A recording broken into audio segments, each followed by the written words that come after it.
ലോകത്തിൽ ഏറ്റവും കൂടുതൽ ഓതപ്പെടുന്ന ഗ്രന്ഥം ഖുർആൻ.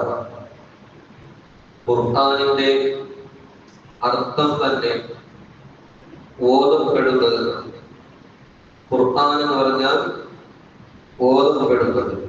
അതുകൊണ്ട് ഇന്ന് ലോകത്തിൽ ഏറ്റവും കൂടുതൽ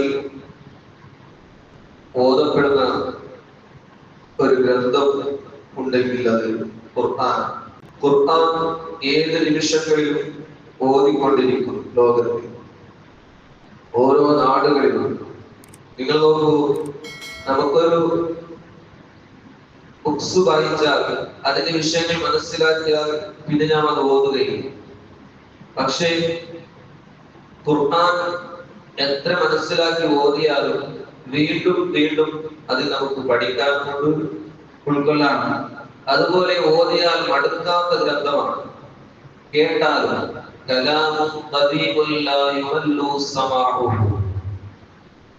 ഖുർആൻ കേട്ടാൽ മടുപ്പ് തോന്നാൻ പാടില്ല. അത് മടുക്കാത്ത ഗ്രന്ഥമാണ്. ഈ ഖുർആൻ നമുക്ക് ഏത് സമയത്തിൽ ഓതാം.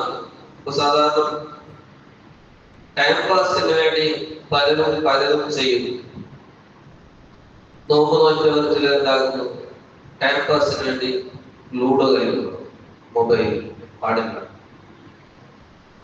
അതുപോലെ എന്തെല്ലാം ചെയ്യുന്നവരുണ്ടാകാം. ഹബീബ് റസൂലുള്ളാഹി സ്വല്ലല്ലാഹു അലൈഹി വസല്ലം തങ്ങൾ പറയുന്നു, മൻ അറാദ മുനിസൻ വൽ ഖുർആൻ യക്ഫി. ഒരാൾ ടൈം പാസ് ഉദ്ദേശിച്ചാൽ അവനിക്ക് ഖുർആൻ മതി. ഖുർആൻ ഓതിയാൽ ടൈം പാസ് ആകും.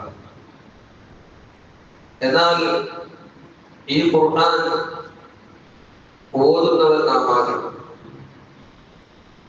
ഹബീബ് റസൂലുള്ളാഹി സ്വല്ലല്ലാഹു അലൈഹി വസല്ലം തങ്ങൾ ഒരു ഹദീസിൽ പഠിപ്പിക്കുന്നു, മസലുൽ മുഅ്മിനില്ലദീ യഖറഉൽ ഖുർആന കമസലിൽ ഉത്റുജ റീഹുഹാ ത്വയ്യിബൻ വതുഅമുഹാ ത്വയ്യിബ്. ഖുർആൻ ഓതുന്ന മുഅ്മിൻ, ഈമാനുണ്ട്, ഖുർആൻ ഓതുന്നു, രണ്ട് വിശേഷണം ഉണ്ടെങ്കിൽ അവൻ നല്ല ഓറഞ്ച് പോലെയാണ്. ഓറഞ്ചിന്റെ വിശേഷണം എന്താണ്? നല്ല മണവുമുണ്ട്, രുചിയുമുണ്ട്, മധുരനാരകം. അപ്പോ നല്ല മണമുള്ള രുചിയുള്ള ഫ്രൂട്ട്സ് പോലെയാണ് ഖുർആൻ ഓതുന്ന മുഅ്മിൻ. ഇനിയോ മസലുൽ മുഅ്മിനില്ലദീ ലാ യഖറഉൽ ഖുർആന കമസലി തംറത്തി ലാ റീഹ ലഹാ വതുഅമുഹാ ഹുല്ലുൻ. ഖുർആൻ ഓതാത്ത മുഅ്മിൻ, ഈമാനുണ്ട് മുഅ്മിൻ, ഖുർആൻ ഓതുകയില്ല. എന്നാൽ അവൻ ഏതുപോലെ? ഈത്തപ്പഴം പോലെ. ഈത്തപ്പഴത്തിന് എന്തുണ്ട്? ടേസ്റ്റ് ഉണ്ട്, പക്ഷേ മണമില്ല. ഈത്തപ്പഴത്തിന് ഒരു മണമുണ്ടാവും ഇല്ല. അതുപോലെയാണ് ഖുർആൻ ഓതാത്ത മുഅ്മിൻ. ഈമാനാകുന്ന ആ ടേസ്റ്റ് ഉണ്ടെങ്കിലും ഖുർആനിന്റെ ആ മണം നിനക്ക് ഇല്ല. ഇനി വമസലുൽ മുനാഫിഖില്ലദീ യഖറഉൽ ഖുർആൻ കമസലിർ റൈഹാനതി റീഹുഹാ ത്വയ്യിബുൻ വതുഅമുഹാ മുർറുൻ. മുനാഫിഖായ മനുഷ്യൻ, ഈമാൻ ശരിയില്ലാത്ത, ഖൽബിൽ ഈമാൻ ഇല്ലാത്ത, പുറത്ത് ഇസ്ലാം പോലെ നടിക്കുന്നു, അങ്ങനത്തെ മുനാഫിഖിൽ ഖുർആൻ ഓതുന്നുണ്ടെങ്കിൽ, അവൻ ഖുർആൻ ഓതുന്നു എങ്കിൽ ഏതുപോലെ? റൈഹാൻ പുഷ്പം പോലെ.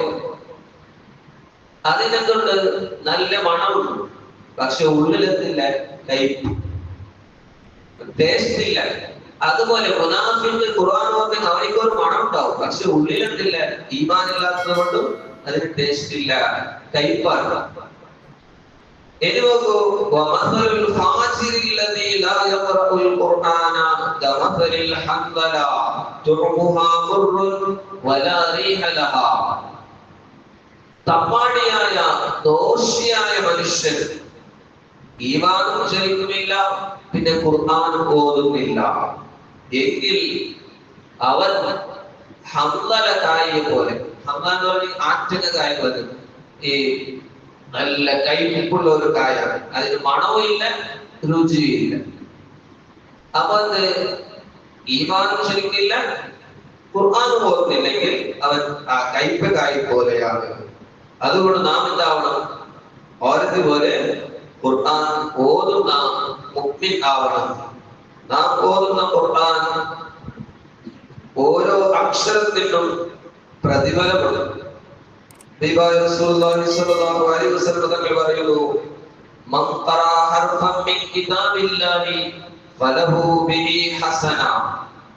അല്ലാഹുവിന്റെ ഗ്രന്ഥത്തിൽ നിന്ന് ഒരു അക്ഷരം ഓതിയാൽ അവനിക്ക് അതിന്റെ ഒരു ഹസനത്ത് ഉണ്ട്. ഹസനത്ത് ഒരു പ്രതിഫലം. വൽ ഹസനത്തു ബിഅശ്രി അംസാലിഹാ. ഓരോ ഹസനത്തും അതിന്റെ 10 ഇരട്ടി പ്രതിഫലമാണ്. ഒന്നിന് 10 അല്ലാഹു തആല മിനിമം കൊടുക്കുന്നത്. മിനിമം.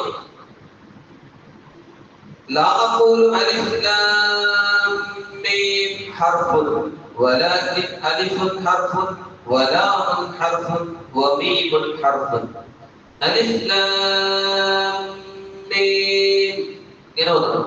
അങ്ങനെ ഓതുമ്പോൾ അത് ഒരു ഹർഫല്ല, 10 പ്രതിഫലമല്ല. പിന്നെയോ അലിഫ് ഒരു ഹർഫായി, ലാം എന്ന് പറയുമ്പോൾ 2 ഹർഫായി, മീം എന്ന് പറയുമ്പോൾ 3 ഹർഫായി. അപ്പൊ 30 പ്രതിഫലം മിനിമം. അത് റമദാനിലാകുമ്പോൾ പിന്നെയും ഇരട്ടിയാകും. അതേ സമയത്തിൽ ഖുർആൻ നിസ്കാരത്തിൽ ഓതുകയാണെങ്കിലോ ഒരക്ഷരത്തിന് 100 പ്രതിഫലമുണ്ട്. ഖുർആൻ നിസ്കാരത്തിൽ ഓതുകയാണെങ്കിൽ മിനിമമായിട്ട് എത്ര കിട്ടും? 100 പ്രതിഫലമാണ്. അതുപോലെ വുളൂഅോടുകൂടി ഖിബ്ലക്ക് മുന്നിട്ട് ഓതുകയാണെങ്കിലും അതിന് പ്രതിഫലം കൂടും. അതുപോലെ വുളൂ ഇല്ലാതെ ഓതിയാലും 10 പ്രതിഫലം മിനിമമായിട്ട് നമുക്ക് ലഭിക്കുകയാണ്. അതുകൊണ്ട് നാം ധാരാളമായി ഖുർആൻ ഓതണം. ചുരുങ്ങിയത് കൊല്ലത്തിൽ 2 ഖത്തം തീർക്കാത്തവൻ അവൻ ഖുർആനിന്റെ അഹ്ലുകാരനല്ല എന്ന് അബൂ ഹനീഫ റഹ്മത്തുള്ളാഹി അലൈഹി തങ്ങളെ പോലത്തെ ഇമാമിങ്ങൾ പഠിപ്പിക്കുന്നു. കൊല്ലത്തിൽ ചുരുങ്ങിയത്, ഏറ്റവും ചുരുങ്ങിയത് 2 ഖത്തം തീർക്കാത്തവൻ അവൻ എന്റെ ഗ്രന്ഥം ഖുർആൻ എന്ന് പറയാൻ അവകാശമില്ല, ഖുർആനിന്റെ അഹ്ലുകാരാകാൻ അവകാശമില്ല.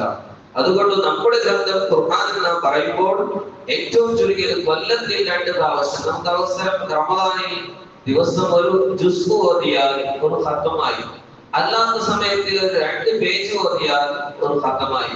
അതുകൊണ്ട് കൊല്ലത്തിൽ ഏറ്റവും ചുരുങ്ങിയത് 2 ഖത്തം ആർക്കും തീർക്കാം. പക്ഷേ മഹാന്മാർ പറയുന്നു 40 ദിവസത്തിനേക്കാൾ ഖത്തം നീട്ടൽ കറാഹത്തുണ്ട്, പാടില്ല. അതിനേക്കാൾ നീട്ടിക്കൊണ്ടുപോകാൻ പാടില്ല. 40 ദിവസത്തിനിടയിൽ ഓരോ ഖത്തം തീർത്തുകൊണ്ടിരിക്കണം. അതുപോലെ സ്വഹാബത്തിന്റെ പതിവ് ചിലർ 7 ദിവസത്തിൽ ഖത്തം തീർക്കുന്നവരുണ്ട്, ചിലർ 10 ദിവസത്തിൽ ഖത്തം തീർക്കുന്നവരുണ്ട്, 3 ദിവസത്തിൽ. ഇങ്ങനെ പല നിലക്കും ഖത്തം തീർന്നു. മഹാനായ അഹ്മദ് ഇബ്നു ഹംബൽ പതിവ് 7 ദിവസത്തിൽ ഒരിക്കൽ ഖത്തം തീർക്കുമായിരുന്നു. അതുപോലെ ഷാഫി ഇമാമിനെ നിങ്ങൾക്കറിയാം, ദിവസത്തിലും ഖത്തം തീർക്കും. അതെല്ലാം അവരുടെ കറാമത്തിന്റെ ഭാഗമാണ്. റമദാനിൽ 2 ഖത്തം തീർക്കും.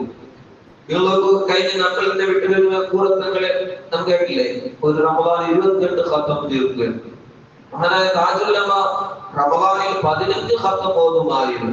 അപ്പൊ 2 ദിവസത്തിൽ ഖത്തം, ദിവസം 15 ജുസ്. ഇങ്ങനെയൊക്കെ നമ്മിൽ നിന്ന് ജീവിച്ച വിട്ടുപിരിഞ്ഞു പോയ മഹാന്മാരൊക്കെ ഓതിയവരാണ്. അതുകൊണ്ട് നമുക്ക് ധാരാളം ഖുർആൻ ഓതണം. പക്ഷെ ഓതുമ്പോൾ അതിന്റെ തജ്വീദിന്റെ നിയമങ്ങൾ അനുസരിച്ച് ഖുർആൻ സാവകാശം, സാവധാനത്തിൽ അത് നല്ല നിലക്ക് ഓതണം.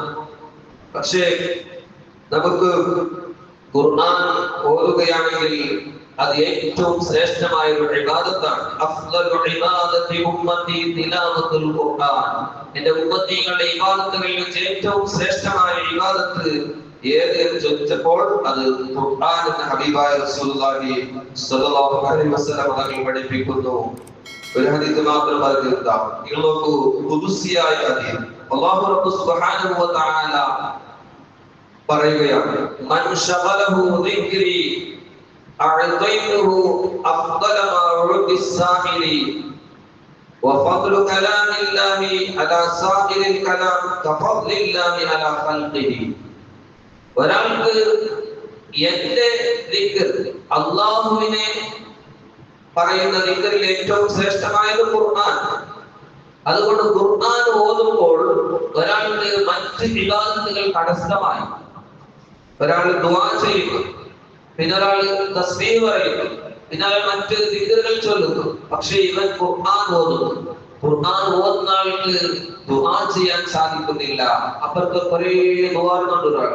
ഒരാൾ ഖുർആൻ ഓതിക്കൊണ്ടിരിക്കുന്നു. അല്ലാഹു പറയുന്നു, ആ ചോദിക്കുന്ന ആൾ, ദുആ ചെയ്യുന്ന ആൾക്ക് കൊടുക്കുന്നതിനേക്കാൾ ഏറ്റവും ശ്രേഷ്ഠമായത് ഞാൻ ഈ ഖുർആൻ ഓതുന്നവനിക്ക് കൊടുക്കുന്നു. ചോദിക്കുന്നവൻ എന്തെല്ലാം ചോദിക്കട്ടെ, അതിൽ ഏറ്റവും ശ്രേഷ്ഠമായത് ഈ ഖുർആൻ ഓതിക്കൊണ്ടിരിക്കുന്ന ആൾക്ക് ഞാൻ കൊടുക്കും. അള്ളാഹുവിന്റെ കലാമാകുന്ന ഖുർആനിന്റെ മഹത്വം അത് സൃഷ്ടികളും അള്ളാഹുമായുള്ള മഹത്വം പോലെയാണ്. മറ്റു ദിക്റുകളും തസ്ബീഹുകളുടെയും ഖുർആനിന്റെയും വ്യത്യാസവും അള്ളാഹുവും സൃഷ്ടികളുമായുള്ള വ്യത്യാസം പോലെയാണെന്ന് അള്ളാഹു തആല തന്നെ ഖുദ്സിയായ ഹദീസിൽ പഠിപ്പിക്കുന്നു. അതുകൊണ്ട് ഖുർആൻ ഓതുന്ന ആൾക്ക് അള്ളാഹു തആല എന്താണോ ശ്രേഷ്ഠമായത് അത് കൊടുക്കും. അള്ളാഹു തആല നമുക്ക് ഖുർആൻ അനുസരിച്ച് ജീവിക്കാൻ തൗഫീഖ് ചെയ്യുമാറാവട്ടെ. അർഹമർ റഹീമായ അല്ലാഹ്, റമളാൻ